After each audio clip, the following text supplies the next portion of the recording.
നമ്മുടെയൊക്കെ വീടുകളിൽ തീർച്ചയായിട്ടും വാങ്ങി വെക്കേണ്ട ഐറ്റമാണ് ഈ കാണുന്ന പെൻ ടെസ്റ്റർ. അപ്പോൾ ഇത് നമ്മൾ മീഷോയിൽ നിന്നും 207 രൂപയ്ക്ക് വാങ്ങിയതാണ്. അപ്പോൾ ഈ ഒരു ടെസ്റ്റർ ഉപയോഗിച്ച് നമുക്ക് ഒരുപാട് കാര്യങ്ങൾ ചെക്ക് ചെയ്ത് നോക്കാൻ സാധിക്കും. നമ്മുടെയൊക്കെ വീടുകളിൽ കറണ്ട് ബില്ല് കൂടാൻ കാരണം ഫേസ് എർത്ത് വഴി ലീക്ക് ആകുന്നുണ്ടെന്ന് കണ്ടുപിടിക്കാനും അതുപോലെ നമ്മുടെയൊക്കെ വാഹനങ്ങളിലും ഈ ഒരു ടെസ്റ്റർ ഉപയോഗിച്ച് നോക്കാം. അതുപോലെ ഈ ഒരു ടെസ്റ്റർ ഉപയോഗിക്കാനും വളരെ സേഫാണ്. ഈ ഒരു ടെസ്റ്റർ ഡയറക്റ്റായിട്ട് ഫേസിലേക്കൊന്നും മുട്ടിക്കേണ്ട. കറണ്ട് പാസ് ചെയ്യുന്ന വയറിൻ്റെ പുറമെ ടച്ച് ചെയ്താൽ മാത്രം മതി.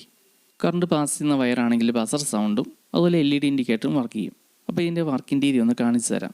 അതിനായിട്ട് നമ്മളിവിടെ ടെസ്റ്റർ ഓണാക്കി എടുത്തിട്ടുണ്ട്. ഇനി ഇങ്ങനെയുള്ള സ്വിച്ചിൻ്റെയൊക്കെ അങ്ങനെ പുറമെ മുട്ടിക്കുന്ന സമയത്ത് തന്നെ ഈ ഒരു ടെസ്റ്റർ വർക്ക് ചെയ്യും. അതുപോലെ തന്നെ ഈ ഒരു ടെസ്റ്ററിൽ തന്നെ ചെറിയൊരു ഫ്ലാഷ് ലൈറ്റും ഉണ്ട്. അപ്പോൾ ഇതിൻ്റെ കംപ്ലീറ്റ് ഡീറ്റെയിൽ ആയിട്ടുള്ള വീഡിയോ നമ്മുടെ ചാനലിൽ കിടപ്പുണ്ട്. ആ ഒരു വീഡിയോയിൽ ഈ ഒരു ടെസ്റ്റർ വാങ്ങാനുള്ള ലിങ്കും കൊടുത്തിട്ടുണ്ട്. അപ്പോൾ ഇതിൻ്റെ ഫുൾ ഡീറ്റെയിൽ ആയിട്ടുള്ള വീഡിയോ നിങ്ങൾ കണ്ട് നോക്കിയിട്ട് നിങ്ങൾ തീരുമാനിക്കുക ഒരു ടെസ്റ്റർ വാങ്ങണോ വേണ്ടയോ. ഇതുപോലെ ടെസ്റ്റർ ഒരെണ്ണം വാങ്ങി വെക്കുകയാണെങ്കിൽ നല്ല രീതിയിൽ ഉപകാരപ്പെടും. നമ്മുടെയൊക്കെ വീടുകളിലുള്ള ഏതെങ്കിലും ഉപകരണത്തിന് എർത്ത് ലീക്കിംഗ് ഉണ്ടോ എന്നൊക്കെ അറിയാനും എല്ലാം ഈ ഒരു ടെസ്റ്റർ ഉപകരിക്കും. അപ്പോൾ ഡീറ്റെയിൽ വീഡിയോ ലിങ്ക് ഈ വീഡിയോയിൽ ടാപ്പ് ചെയ്തേക്കാം.